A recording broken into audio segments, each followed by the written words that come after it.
Hi everyone, Dr. Remy from Pain Free and Fit and Posture Size. Today we've got a great exercise for your facet syndrome of your lower back called the Facet Syndrome Band Walk. Hope you enjoy.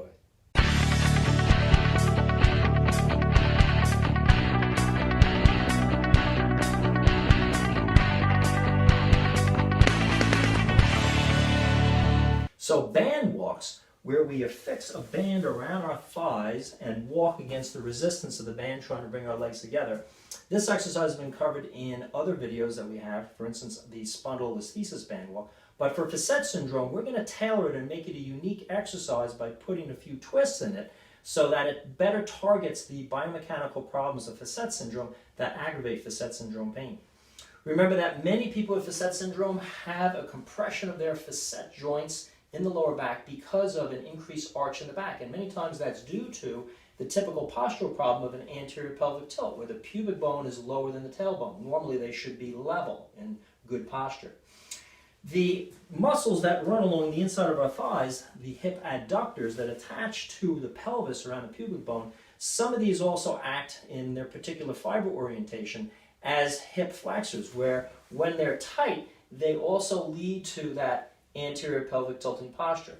And this can be exhibited when you hold your tailbone under to a correct degree and try to separate your legs. The further you separate your legs, the more you'll notice the tendency is to have that tailbone come up, and the more likely it is to extend or overarch the lower back, aggravating lower back pain. So if you haven't yet done so, the key to this exercise is first finding your neutral spine position. We have several videos on that on the channel, but especially unique to you and making sure this exercise is tailored to your unique biomechanical postural problems. I invite you to go to either the Pain Free and Fit or Posture Size websites. We've got a free body analysis there. Take it, look at your unique posture of your legs, your knees, your hips, your back, your torso. It all relates to how that asymmetrical force is going into your facet joints and many times aggravating your facet syndrome pain. So once you know how to hold a neutral spine, you're going to engage that unique position and that unique muscular tension for you as an individual that's different from other people with facet syndrome pain, and you're going to hold the tailbone under to a point that feels comfortable on your lower back. Again, just specifically with this tailbone under maneuver, if you go under too far, you may feel a little pulling in your lower back, and if you raise the tail up, you may feel a little pain at those facet joints. So you want to position tailbone under halfway between those extremes. That's a midpoint, a neutral spine of posterior pelvic tilting.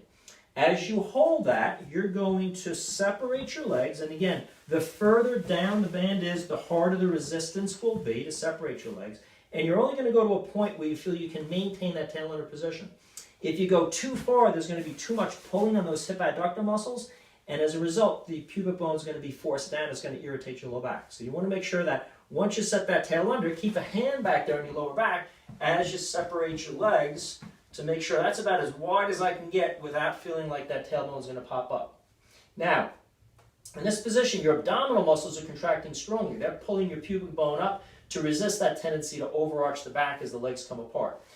By bringing the legs apart, you're using the hip muscles, the glute medius, which reflexively inhibit, through a neurological law known as Sherrington's law of reciprocal inhibition, it neurologically inhibits or relaxes these tight hip adductor muscles. So as our legs come further apart, even though the abs are working stronger, to hold the tail under, the hip muscles on the outside you may feel start to work, and they're helping you relax or shut off or to release those tight hip adductor muscles through Sherrington's law.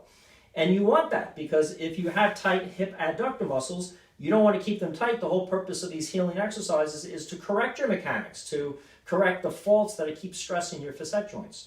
So as you maintain the feet as far as you can away from each other without raising that tailbone up, keeping good abdominal tension, you're going to take a step forward with one leg.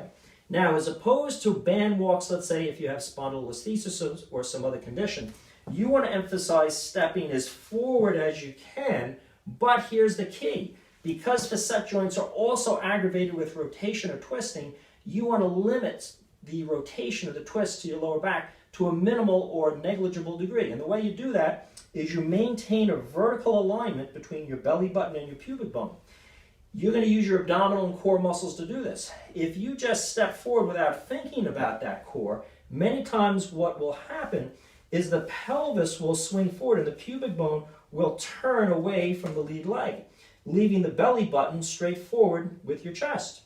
If this occurs, there's a twisting or rotational stress on those lower back facet joints that may aggravate it. So part of this exercise with the band work is training your body, your core, to hold your lower back stable, both with an anterior pelvic tilt challenge and with a rotational challenge. So what we want to do when we step forward with that leg is we want to keep the belly button and the pubic bone turning together. Do you see that as I step? Even though my leg is forward, my pubic bone and belly button have turned together. Now if my shoulders stay straight, or if I'm using a swing phase where my opposite hand is swinging back to meet the opposite leg, that rotation is coming from my mid-back and shoulders, leaving me stable in the lower back. If I didn't do that and I stepped forward and the pubic bone went to the side to bring the hip forward, my belly button was still straight. That's causing that rotational and damaging stress on my facet joints. So what you're going to do, you can take one step at a time, forward and backward in a stationary position, holding your core and tail under. You can put one finger in your belly button, the other on your pubic bone, and make sure they rotate together as you walk. And you can step forward and back with one leg and then the other. Practice. You can also walk straight ahead and maintain that so that they're moving together. The whole key here is that you want to make sure that there's no rotation in the lumbar spine or the lower back by keeping belly button and belly button and pubic bone moving together with the tailbone under the whole time. Those two factors make this a multi-dimensional or multi-range of motion or planar challenge exercise that's benefiting you by decreasing the chances of both extending, tail up, and rotating, twisting in your facet syndrome pain. Over time, increasing the distance between your legs or your tracking width, as well as the resistance of the band, will help improve your conditioning and your core control of your lower back, because that's going to train your abs to hold that tailbone under more and reflexively inhibit those tight adductor muscles, and also increasing the distance of your stride length is going to challenge your ability to keep belly button and pubic bone rotating in the same direction and emphasizing that rotation from the upper part of your spine as you walk. Both of these factors will help you to condition your body to avoid the two most common mechanical tendencies that aggravate facet syndrome pain: extension and rotation. Plug this one into your healing exercise program, and I'm sure it's going to help you. If you like this exercise and would like to learn more about facet syndrome exercises, feel free to subscribe to our channel. We got a lot of great videos out there. If you'd like to help me share this valuable information with others, give me a thumbs up below. Questions or comments, write in. I'll do my best to answer you. If you're looking for a unique program tailored for your specific facet syndrome pain, go to the painfreeandfit.com website. We've got a great fast-track healing exercise program for facet syndrome that has many of the exercises we share on the channel, as well as others that you can tailor fit to your unique needs. It teaches analysis of your body mechanics and posture that may be related to your pain. It teaches you stretches, nutrition, strengthening exercises, stability exercises, coordination exercises, and how to formulate a healing exercise program that you can do at home to help stabilize your spine and avoid the facet syndrome mechanical stresses that cause pain. I hope that these band walks for facet syndrome help you with your chronic lower back pain.